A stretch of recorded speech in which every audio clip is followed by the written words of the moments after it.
بسم اللہ الرحمن الرحیم۔ پیاس کہتی ہے اب ریت نہ چھوڑی جائے، اپنے حصے میں سمندر نہیں آنے والا۔ میں سکتہ زدہ سا بیٹھا اسے دیکھتا رہا اور وہ روتی رہی۔ قسمت کے کھیل واقعی نرالے ہوتے ہیں۔ میرا بے وقوف دل مجھ سے آنکھ نہیں ملا پا رہا تھا۔ صدیوں بعد جس ایک نظر پر اسے اپنے ہونے کا گمان ہوا تھا، وہ نظر تو صدا کی بے نور تھی۔ میں نہ جانے کن خوش فہمیوں کا شکار ہو چلا تھا۔ میں آپ سے معافی بھی نہیں مانگ سکتا، جانے غصے میں کیا کچھ کہہ گیا۔ میرے اندر کا چور تھا جو چپ نہیں رہ سکا۔ اینی نے سر اٹھایا۔ آپ ایسا کیوں سمجھتے ہیں؟ میں نے آپ کو ہمیشہ آپ کے لفظوں کے آئینے میں دیکھا ہے، اور میں نہیں مانتی کہ اتنی خوبصورت سوچ رکھنے والا شخص بدصورت ہو سکتا ہے۔ دوبارہ ایسی بات کبھی نہ کہیے گا۔ میں نے دکھ سے اس کی طرف دیکھا۔ میرے کہنے یا نہ کہنے سے حقیقت بدل نہیں جائے گی۔ سچ وہی ہے جو میں آپ کو بتا چکا ہوں۔ اس داغدار چہرے کا مجسمہ بنا تو جو بات آج تک صرف میرے ارد گرد والوں کے علم میں ہے، کل سارے شہر میں پھیل جائے گی اور لوگ مذاق اڑائیں گے کہ یہ پری ذات کو کیا سوجی۔ اینی نے اپنا چشمہ دوبارہ اپنی آنکھوں پر جمایا اور کھڑی ہو گئی۔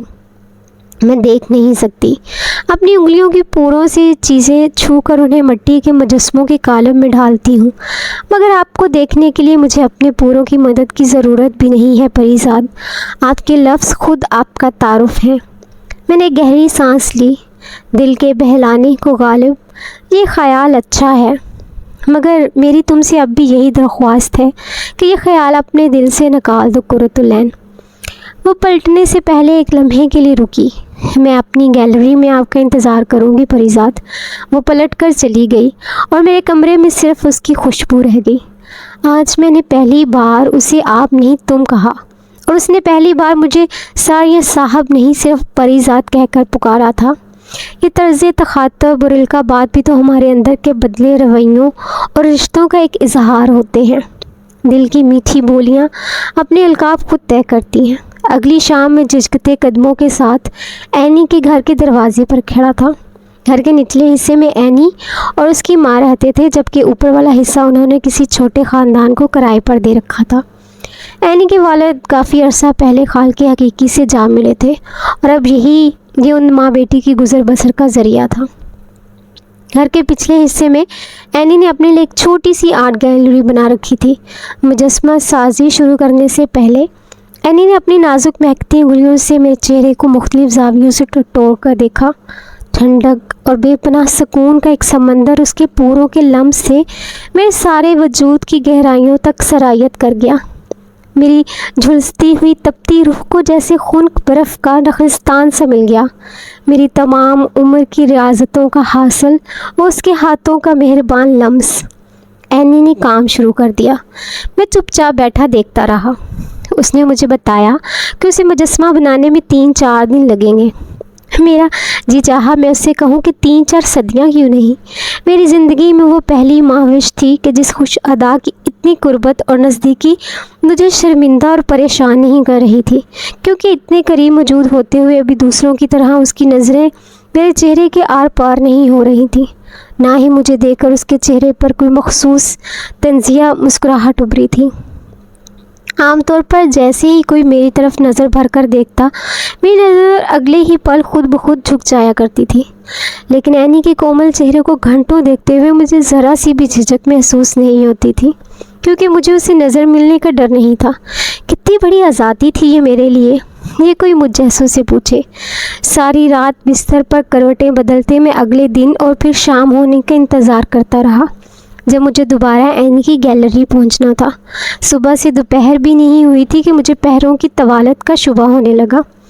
یہ دن کو 4 پہروں میں کیوں تقسیم کر دیا گیا ہے؟ پہلا پہر، دوپہر، سپہر اور پھر شام۔ کیا ضرورت تھی بھلا وقت کو اتنے حصوں میں بانٹنے کی؟ بس صبح ہوتی اور شام ہو جایا کرتی تو کتنا اچھا ہوتا۔ اس جیسے نہ جانے کتنے مزید بے سروپا خیالات میرے ذہن میں جالے بن رہے تھے، جب اچانک پی اے نے انٹر کام پر مجھے بتایا کہ میڈم شاہ پارہ مجھ سے ملنے کے لیے آئی ہیں۔ میں شاہ پارہ کو اپنے دفتر میں پا کر کچھ حیران سا تھا۔ میرے لیے آج بھی وہی پرانی لبنہ تھی، وہ کچھ پریشان دکھائی دے رہی تھی۔ میں تم سے ایک درخواست کرنے آئی ہوں پریزاد، میرا فلمی کیریئر سیٹھ رحمان کی وجہ سے برباد ہو گیا، میں بہت پیچھے رہ گئی ہوں۔ کیا تم میری سفارش کسی بڑے پروڈیوسر سے کر سکتے ہو؟ بڑی دھاک ہے تمہارے شہر میں، تم کہو گے تو پھر سے اپنے قدم جمانے میں کامیاب ہو جاؤں گی۔ میں نے الجھن سے اس کی طرف دیکھا۔ لیکن میں تو کسی بڑے پروڈیوسر سے واقف بھی نہیں ہوں لبنہ، وہ مایوس ہو گئی۔ ہاں یہ بھی ٹھیک ہے، جانے میں کس پریشانی میں بنا سوچے سمجھے یہاں چلی آئی۔ تمہارا کاروبار اور فلمی دنیا بالکل جدا ہے۔ وہ واپس جانے کے لیے پلٹی، میں نے اسے آواز دے کر روک لیا۔ ٹھہرو لبنہ، تم چاہو تو میں خود تمہاری فلم میں سرمایہ کاری کر سکتا ہوں۔ کتنے میں بن جاتی ہے یہ ایک معیاری فلم؟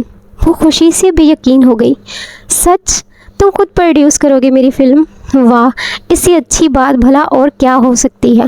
مگر اس کاروبار میں آج کل نقصان کا زیادہ خطرہ رہتا ہے پریزاد، میں ڈرتی ہوں کہیں تمہاری رقم ہی نہ ڈوب جائے۔ تمہیں کوئی تجربہ بھی تو نہیں ہے فلم پروڈکشن کا؟ میں نے مسکرا کر اس زلفے پریشان کے خم کو دیکھا۔ چلو اس بہانے رقم ڈبونے کا قیمتی تجربہ تو حاصل ہو جائے گا نا، تمہاری فلم کے بدلے یہ تجربہ بھی صحیح۔ ویسے بھی میں نے سنا ہے کہ فلمیں دل سے بنائی جاتی ہیں، دماغ سے نہیں، تو پھر دل کے سودوں میں نفع نقصان کی فکر بھلا کیسی؟ دل کا ملوث ہونا ہی خسارے کی نشانی ہے۔ لبنہ کی آنکھیں باہر آئیں اور اس نے فرتے جذبات میں میرا ہاتھ پکڑ لیا۔ نہیں، میں تمہارا نقصان نہیں ہونے دوں گی پریزاد، میں بہت محنت کروں گی، بے حد زیادہ۔ میری زندگی کی سب سے یادگار پرفارمنس ہوگی یہ فلم۔ کہانی میں نے لکھوا لی ہے، اگر تمہیں پسند ہو تو میں رائٹر سے اسی کہانی پر کام کرنے کا کہہ دیتی ہوں، مگر تمہیں کچھ وقت نکالنا ہوگا اس فلم کے لیے۔ میں تمہاری موجودگی میں بہت سہارا محسوس کرتی ہوں۔ لبنہ چلی گئی اور میں شام کو کسی معمول کی طرح اینی کی گیلری پہنچ گیا۔ اسے گیلی مٹی گھونتے دیکھ کر نہ جانے مجھے ہر بار ایسا کیوں لگتا تھا جیسے مٹی بھی اپنی قسمت پر رشک کرتی ہوگی کہ کس کے ہاتھوں اس کا بت بننے جا رہا ہے۔ اس شام ہم دونوں نے خوب باتیں کی۔ سب لڑکیاں ایک جیسی باتیں کرتی ہیں، مگر ان کا انداز بیاں کس قدر جدا تھا۔ وہ جب رنگوں، خوشبوؤں، ڈھلتی شاموں اور راتوں کی طلسم کا ذکر کرتی ہیں تو میں دم بخود سا بیٹھا اسے دیکھتا رہتا تھا۔ رات کو 8:30 بجے میں ان کے گھر سے نکلا تو ہوا تیز چل رہی تھی۔ آسمان پر بادلوں کے جھنڈ حیرت سے اس نئے پریزاد کی طرف دیکھ کر سرگوشیاں کر رہے تھے۔ راستے میں ہی چند بوندوں نے ٹپک کر میری گاڑی کی ونڈ اسکرین سے گاڑی کے اندر جھانکا اور مجھے دیکھ کر ایک دوسرے کو اشارے کرتی ہنستی ہوئی برستی بارش میں اپنی دوسری سہیلیوں سے جا ملی۔ کبیر خان حسب معمول چوکنا سے ڈرائیور کے ساتھ اگلی سیٹ پر بیٹھا ارد گرد پر نظر رکھے ہوئے تھا۔ اتنے میں لبنہ کا نمبر میرے سیل فون پر جگمگانے لگا۔ پریزاد، کہاں ہو تم؟ اجنبی شہر کے اجنبی راستے اور میں۔ وہ ہنس پڑی۔ اسٹوڈیو آ سکتے ہو ابھی؟ میں تمہیں کسی سے ملانا ہے۔ میں نے کبیر خان کو اسٹوڈیو چلنے کا کہا۔ ہم ویران سے فلم اسٹوڈیو کے گیٹ پر پہنچے تو چند عجیب سی حلی والی عورتیں اور مرد ہمیں اندر گھومتے نظر آئے۔ عجیب سی اداسی اور ویرانی چھائی ہوئی تھی سارے ماحول پر، جیسے کوئی سوگ برپا ہو۔ ہم ڈائریکٹر کے کمرے میں داخل ہوئے تو وہاں پہلے سے کچھ لوگ موجود تھے۔ کبیر کا حلیہ اور کاندھے سے لٹکا پسٹل دیکھ کر وہ سب کچھ جز بز سے ہو گئے۔ میں نے کبیر کو باہر انتظار کرنے کا کہا، مگر میں جانتا تھا کہ وہ دروازے کے باہر ہی جمع کھڑا رہے گا۔ نئی جگہ اور نئے ماحول میں وہ سائے کی طرح میرے ساتھ رہتا تھا۔ لبنہ نے ڈائریکٹر اور باقی لوگوں سے میرا تعارف کروایا۔ ایک جانب کونے میں ایک بوڑھا شخص ہارمونیم سامنے رکھا بیٹھا ہوا تھا، اس کی آڑ میں سمٹی سمٹائی سی ایک شرمیلی سی لڑکی چھوئی موئی سی بنی بیٹھی تھی۔ اس دفتر کے ماحول سے بالکل میل نہیں کھا رہا تھا۔ باقی لوگوں کی چپتی ہوئی نظریں لڑکی کے جسم کے آر پار ہو رہی تھیں، مگر میرے آتے ہی ڈائریکٹر نے فالتو عملے کو باہیں بھیج دیا تو لڑکی کے جسم کا تناؤ کچھ کم ہو گیا، مگر ابھی تک وہ وہیں دبکی ہوئی تھی۔ لبنہ نے مجھے بتایا کہ وہ عمر رسیدہ شخص استاد بننے خان ہے، مشہور موسیقار، اور اس کے پہلو میں سمٹی ہوئی لڑکی سنبل ہے، استاد بننے خان کی بیٹی، اور آج وہ دونوں لبنہ کی آنے والی فلم کی دھنوں پر کام کرنے کے لیے یہاں اکٹھے ہوئے ہیں۔ ڈائریکٹر ایک پکی عمر کا تیز ترار سا بندہ تھا جسے فلم ملنے کی بے حد خوشی تھی، لیکن کہیں اندر سے کوئی بے یقینی بھی اسے کھائے جا رہی تھی۔ بس پریزاد صاحب، کیا بتاؤں آپ کو. کبھی یہی فلم اسٹوڈیو تھا کہ 24 گھنٹے کام کی شفٹ چلتی رہتی تھی. کہیں ندیم صاحب تو کہیں محمد علی صاحب، کہیں شاہد تو کہیں وحید مراد، کوئی نہ کوئی شوٹنگ جاری رہتی تھی. یہ جو فوارہ آپ نے نیچے دیکھا ہے نا، یہاں تو بیک وقت 3 گانے شوٹ ہوا کرتے تھے. پھر بس نہ جانے کیا ہوا، سب برباد ہوتا چلا گیا. اب تو سال بھر میں ایک آدھ فلم بنتی ہے اور اس کا بھی کچھ پتہ نہیں چلتا. سینکڑوں کاریگر اور ان کے خاندان بے روزگار ہو گئے ہیں. وہ مزید بنا رکے یوں ہی بولتا رہتا اگر لبنہ اسے اشارہ کر کے روک نہ دیتی. لبنہ ہی کے کہنے پر ڈائریکٹر نے مجھے فلم کی کہانی سنائی. بنیادی پلاٹ محبت کی کہانی پر مرکوز تھا. میں نے کہیں پڑھا تھا کہ دنیا میں صرف 3 یا 4 کہانیاں ہی پائی جاتی ہیں، باقی ساری کہانیاں انہی کہانیوں میں سے جنم لیتی ہیں. اور مجھے یہ پڑھ کر ذرا بھی حیرت نہیں ہوئی تھی. 3-4 کی جگہ اگر صرف ایک محبت کی کہانی ہوتی تو بھی اس کائنات کے لیے کافی تھی. درمیان میں ڈائریکٹر ہمیں گانے کی سچویشن اور مقام بھی بتاتا رہا اور کہانی کے اختتام کے بعد استاد بننے خان اپنا ہارمونیم اٹھائے کمرے کے وسط میں بیٹھ گئے. سنبل بھی استاد کے ساتھ سمٹ کر بیٹھ گئی اور استاد نے راگ چھیڑ دیا. لڑکی کی آواز واقعی سریلی تھی اور گلے میں بلا کا لوچ تھا. وہ گانے کے 2 بول دہراتی اور پھر گھبرا کر میری طرف اپنی ہرنی جیسی آنکھیں اٹھا کر دیکھتی کہ میں دلچسپی لے رہا ہوں یا نہیں. فن کو ہمیشہ ستائش کی تمنا ہوتی ہے اور شاید فنکار کو اپنے قدردانوں کی نظریں پڑھنے کا فن آتا ہے. جب بارش کی پہلی بوند گرے تم چلے آنا، میرا سندیسہ ملے نہ ملے تم چلے آنا. باہر برستی بارش کے جل ترنگ کے ساتھ مل کر استاد بننے خان کے سر اور سنبل کی رسیلی آواز ایک عجیب سا ماحول پیدا کر رہے تھے. استاد نے مجھے بتایا کہ اس کی بیٹی نے BA کر لیا ہے، مگر اب وہ اسے اپنے آبائی فن میں متعارف کروانا چاہتا ہے. یہ ان کی خوش قسمتی ہے کہ شاہ پارہ بیگم نے انہیں اپنی نئی فلم میں موقع دینے کا وعدہ کیا ہے، مگر یہ سب میری منظوری پر منحصر ہے. استاد کسرے نفسی کا پیکر تھا اور اس کی بیٹی کی خستہ حالی ان دونوں کی حالت بھی پوری طرح بیان کر رہی تھی. مجھے وہ ایک وجہ دار شخص لگا جسے یقیناً کسی بہت بڑی مجبوری نے یوں بیٹی کو فلم انڈسٹری کے ماحول میں بطور گلوکارہ متعارف کروانے پر اکسایا ہوگا. جب استاد نے لجاجت سے مجھ سے پوچھا کہ کیا مجھے ان باپ بیٹی کا فن پسند آیا کہ نہیں، تو میرے لب کپا سے گئے. یہ آپ کیسی باتیں کر رہے ہیں؟ مجھے تو ٹھیک طرح سے سننا بھی نہیں آتا. میں بھلا آپ کے فن کی جانچ کیسے کر سکتا ہوں؟ آپ کی ریاضت اور محنت نے آپ کو اس مقام پر پہنچایا ہے. کوئی ہنر مند ہی آپ کو صحیح داد دے سکتا ہے. استاد بننے کی آنکھیں نم ہونے لگی. لبنہ نے موضوع بدل دیا. آپ بھی کن باتوں میں پڑ گئے ماسٹر جی؟ پریزاد صاحب کی یہ پہلی فلم ہے. استاد بننے نے میرا ہاتھ پکڑ کر اپنی آنکھوں پر لگایا. ہاں، پر ادب والے ہیں، شاید اسی لیے آج اس مقام پر ہیں. میں لبنہ سے دبے لفظوں میں دوبارہ کہا کہ وہ ان تمام فیصلوں کی خود مختار ہے، مجھے ان بکھیڑوں سے دور ہی رکھے. مگر وہ نہیں مانی اور اگلی رات کے لیے پھر سے فلم کی دوسری بیٹھک رکھ دی گئی. ہم لوگ چائے پی کر رخصت ہوئے تو گیٹ کے قریب میں نے استاد بننے اور سنبل کو سڑک کنارے انتظار کرتے دیکھا. میں نے شیشہ نیچے کر کے پوچھا تو پتہ چلا کہ رکشہ یا ٹیکسی کے انتظار میں کھڑے ہیں.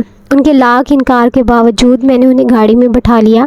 بارش تیز تر ہو چکی تھی. ہماری گاڑی اندرون شہر کی چند تاریک گلیوں سے ہوتی ہوئی ایک پرانے محلے کے بسیدہ سے لکڑی کے پھاٹک نما گیٹ پر جا رکی. استاد نے بہت اصرار کیا کہ میں ایک کپ چائے پی کر جاؤں، مگر میں نے معذرت کر لی. اس کی بیٹی نے بھی دبے لفظوں میں مجھے گھر آنے کا کہا. میں نے پھر کبھی آنے کا وعدہ کر لیا. وہ دونوں ہماری گاڑی نکلنے تک وہیں کھڑے رہے. اگلی شام میں ٹھیک 4 بجے اینی کی گیلری میں اس کے سامنے بیٹھا تھا، جیسے ایک پڑھاکو بچہ ٹھیک وقت پر اپنی جماعت میں پہنچ کر سبق سنانے کے لیے اپنی باری کا انتظار کرتا ہے. میں نے اینی کو فلم کے بارے میں بتایا تو خوشی سے چلائی. فلم؟ واہ پریزاد، میں آپ کی فلم کی آرٹ ڈائریکٹر بنوں گی. ساری سجاوٹ میری طے کرتا ہوگی، ہر سیٹ پر میری بنائی ہوئی مورتیاں ہوں گی. ٹھیک؟ ہاں ٹھیک ہے، مگر پہلے میرا مجسمہ تو مکمل کر دو، کہیں اس فلم کے جھمیلے میں ہمارا کام ہی نہ رہ جائے. وہ میری بات سن کر زور سے ہنس پڑی. سناٹے میں یکلخت بہت سے جھرنے پھوٹ پڑے. میں سحر زدہ سا بیٹھا اسے کام کرتے دیکھتا رہا. زندگی بس اسی دورانیے کا نام ہوتی تو کتنا اچھا ہوتا. مگر ہر اچھے وقت کی طرح یہ پل بھی پل بھر میں کٹ گئے اور مجھے اٹھنا پڑا. واپسی پر میں نے ڈرائیور کو گاڑی اسٹوڈیو کی طرف موڑنے کا کہا تو کبیر اپنے چہرے کے تاثرات چھپا نہیں پایا۔ صاحب اجازت دو تو ایک بات بولے۔ میں نے چونک کر اسے دیکھا۔ ہاں بولو۔ وہ اگلی سیٹ پر اپنی جگہ بیٹھے بیٹھے ذرا سا کسمسایا۔ صاحب فلم اسٹوڈیو کا علاقہ محفوظ نہیں ہے، 1000 دوست 1000 دشمن ہوتا ہے بندے کا۔ میں نے چونک کر کبیر کی طرف دیکھا۔ وہ تبھی اپنی زبان کھولتا تھا جب اسے ضرورت محسوس ہوتی تھی۔ میں جانتا تھا کہ میری وجہ سے شہر میں بہت سو کی ترقی رک چکی تھی۔ ہر بڑا ٹینڈر میرے نام کھل رہا تھا۔ میری دولت کا مقناطیس اپنے جوبن پر تھا جو مایا کا کوئی بھی ذرہ اپنے سے دور جانے نہیں دیتا تھا، اور یقیناً کہ بات بہت سو کو کھلتی بھی ہوگی۔ گاڑی اسٹوڈیو کے احاطے میں داخل ہوئی تو حسب معمول چند آوارہ کتوں نے ہمارا استقبال کیا۔ ڈائریکٹر کے کمرے میں نشست جمی ہوئی تھی۔ استاد بننے اور سنبل نے تیار کردہ دھنوں پر گیت گنگنائے، مگر شاعری کچھ عامیانہ سی لگی مجھے۔ لبنہ نے میری بے چینی بھانپ لی۔ پریزاد، تم خود کیوں گیت نہیں لکھتے اپنی فلم کے لیے؟ سنبل نے شاعری کے ذکر پر چونک کر میری طرف دیکھا۔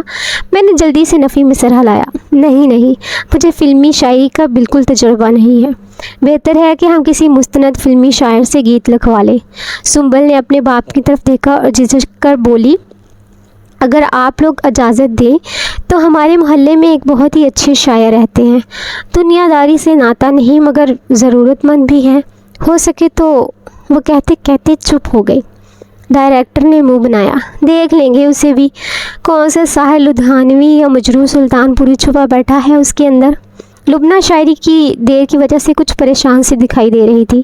میں نے بننے خان سے کہا کہ ہم ابھی چل کر مل لیتے ہیں اس شاعر سے۔ ڈائریکٹر بکھلا سا گیا۔